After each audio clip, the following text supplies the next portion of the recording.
Hello students, welcome to the channel. Students, आज मैं देने जा रही हूँ आपको chapter number 12 India gains independence के notes. So without wasting much time, let's begin. First, rewrite the statements by choosing the appropriate option. Dash was the head of the interim government. Answer है पंडित जवाहरलाल नेहरू। ठीक है, सी वाला इसका answer है। Second, the plan of creation of two independent nations India and Pakistan was made by Lord Mountbatten। ये सी वाला answer आएगा आपका, दोनों में सी का आंसर है। ठीक है, question number 2, answer the following question in one sentence. Which demand was advocated by Barrister Jinha? Answer, Barrister Jinha advocated the two national theory and demanded a separate Muslim nation named Pakistan. Second, write the names of ministers participating in cabinet mission. Answer, the name of ministers cabinet missions were Patrick Lawrence, Stafford Cripps and A.V. Alexander. Question number 3, explain the following statements with reasons. First one, the Indian National Congress approved the partition. Answer, the Indian National Congress approved the partition. Unity of the nation was the basic stand of Indian National Congress, but the Muslim League remained adamant on the creation of Pakistan. Hence, Indian National Congress was left with no option but to accept the decision of partition with complete helplessness. Question number 3, second, the working of interim government could not run smoothly. Answer, the working of interim government could not run smoothly. The Muslim League initially denied to participating in interim government but later participated in it. Since the leaders of Muslim League adopted the policy of obstruction, hence interim government could not work smoothly. Question number 3, the Wavell plan could not become successful.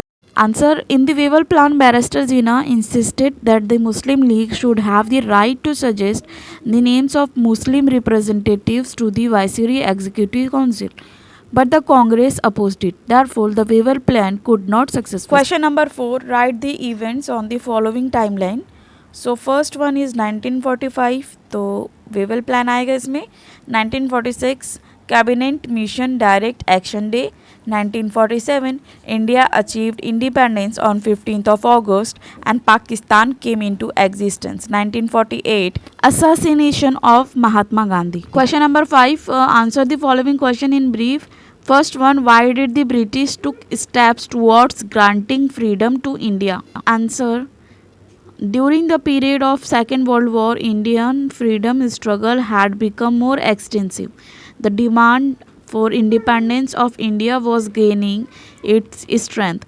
The British ruler realized that it was necessary to take a serious note of it. The British government started preparing various plans for granting independence to India. Question number 5, second, write information about Mountbatten Plan. Answer, England Prime Minister Attlee had announced that England would leave its dominion on India before June 1948. On the background of transfer of power in India, Lord Mountbatten was appointed as Viceroy of India. Lord Mountbatten held discussion with prominent leaders of India. Thereafter, he prepared a plan of creation of India and Pakistan as independent nations. Fourth point, Indian National Congress stood for the unity of the nation, but the Muslim League remained adamant on the creation of Pakistan. National Congress was left with no option but to accept the decision of participation with complete helplessness. Next, third question, why did Muslim League declare to observe 16 August as Direct Action Day? What were its effect? Answer, since the demand for Pakistan was not being fulfilled, the Muslim League decided for direct action. On 16th August 1946 was declared as Direct Action Day by the Muslim League. The followers of Muslim League resorted to violent ways. There were Hindu-Muslim riots in various parts of the country. There were massacres in Noakhali region in Bengal. Gandhiji went to Bengal to stop violence and tried his best to establish peace over there.